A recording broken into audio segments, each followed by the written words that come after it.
कानपुर का ब्रिज राजभवन एक प्राचीन इमारत है जिसे कई रहस्यमयी घटनाओं के लिए जाना जाता है। लेकिन यहाँ की सबसे खौफनाक कहानी जुड़ी है जैकी नाम के एक लड़के से, जिसकी आत्मा आज भी इस हवेली में भटकती है। अच्छा, कहानी की शुरुआत। सालों पहले जैकी अपने परिवार के साथ इस हवेली में रहता था। वह एक मासूम और चंचल लड़का था, लेकिन हवेली की एक छुपी हुई सच्चाई से अनजान था। बताया जाता है कि इस हवेली के तहखाने में अजीबोगरीब गतिविधियां होती थीं। एक दिन जैकी खेलते खेलते तहखाने में चला गया। वहां उसने किसी अज्ञात शक्ति को महसूस किया। घबराहट में उसने बाहर निकलने की कोशिश की, लेकिन दरवाजा अपने आप बंद हो गया। कुछ देर बाद जैकी की चीखें पूरे हवेली में गूंजने लगीं। जब घर वालों ने दरवाजा तोड़ा तो जैकी वहां नहीं, बस उसकी खून से सनी शर्ट पड़ी। डरावनी। उसके बाद से हवेली में अजीब घटनाएं होने लगीं। रात के समय जैकी की हंसी और चीखें सुनाई देती।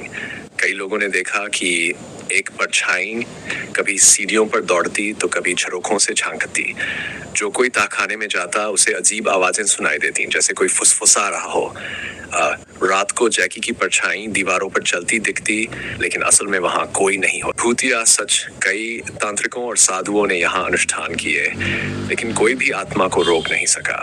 कहा जाता है कि जैकी को किसी आत्मा ने अपने वश में कर लिया था और अब वह हवेली का अभिन्न हिस्सा बन चुका है। आज भी जो भी ब्रिज राजभवन में रात बिताने की कोशिश करता है, उसे जैकी के भयावह अनुभवों से गुजरना पड़ता है। कुछ लोगों का कहना है कि अगर कोई उसका नाम पुकारे तो हवा में किसी के सांस लेने की आवाज आती है और अचानक ठंडक महसूस होने लगती है। क्या आप इस हवेली में एक रात गुजारने की हिम्मत रखते हैं? ये कहानी कल्पना पर आधारित है, लेकिन ब्रिज राजभवन से जुड़ी कई डरावनी कहानियां प्रचलित है।